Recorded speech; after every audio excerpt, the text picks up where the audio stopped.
Inflation is rising. Prices are climbing. Groceries cost more. Rent feels heavier. Energy bills stretch further each month. Most people believe they understand the cause. Governments printed too much money. There is too much cash in circulation. So prices go up. It sounds logical. It sounds simple. But inflation is rarely simple. It is not just printing. It is not just spending. And it is not always a mistake. Inflation is a reflection of how the entire monetary system expands and how it corrects itself. To understand inflation, we need to understand money. And more importantly, credit. Inflation is often defined as rising prices, but a single price increase is not inflation. If oil rises because of a supply disruption, that is a price shock. If housing becomes expensive in one city, that is local imbalance. Inflation is broader. It is a sustained rise in the general price level across the entire economy.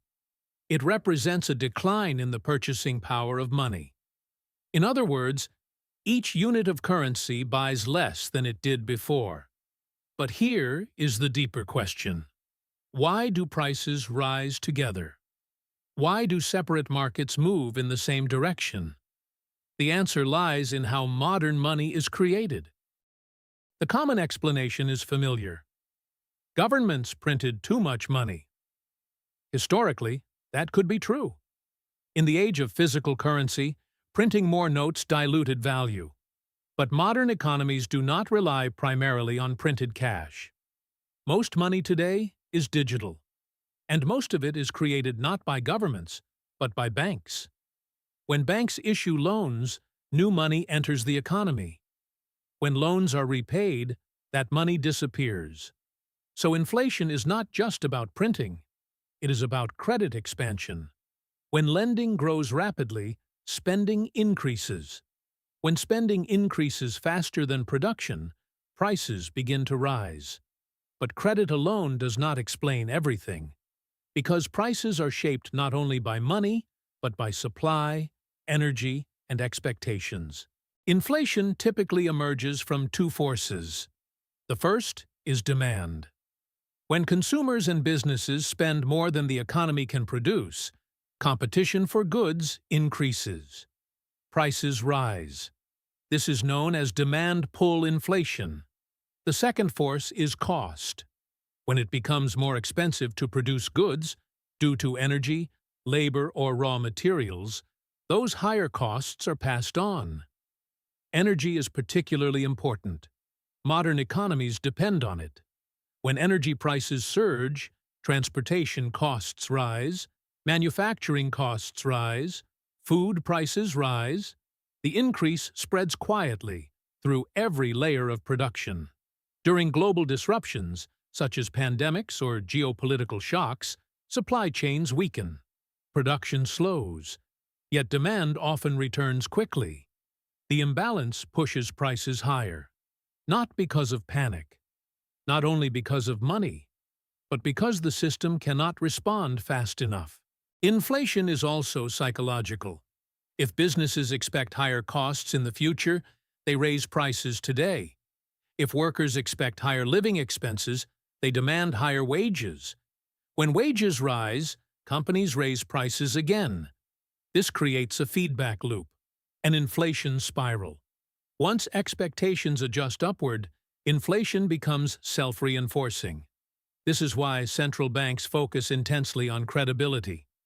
When a central bank signals determination to reduce inflation, it is influencing belief.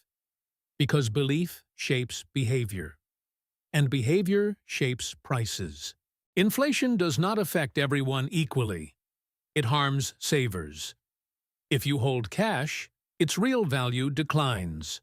But inflation benefits borrowers. If you borrowed at a fixed interest rate and your income rises with inflation, your debt becomes easier to repay. You return the loan with money that is worth less than when you borrowed it.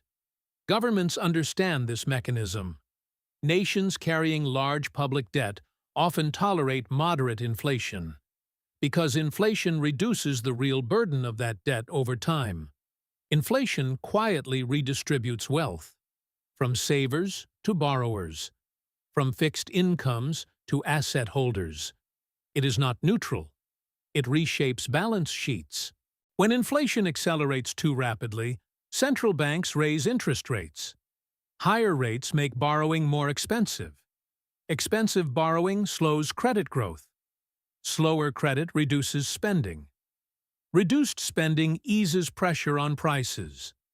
This process is gradual. It affects mortgages, corporate loans, credit cards. It slows investment and consumption. Sometimes it slows the economy significantly. But central banks accept this risk to prevent inflation from becoming entrenched. Because inflation is often a credit phenomenon, and credit responds to interest rates.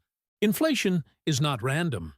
It is the visible outcome of invisible forces: money creation, production capacity, energy availability, wage dynamics, and collective expectations. Sometimes inflation signals growth. Sometimes it signals overheating. And sometimes it signals that the system has expanded beyond sustainable limits. Understanding inflation means understanding that modern money is not static. It expands through lending. It contracts through repayment. And prices move within that dynamic structure. Inflation is not simply printing money. It is not merely rising prices. It is the reflection of how credit expands, how supply responds, and how expectations spread.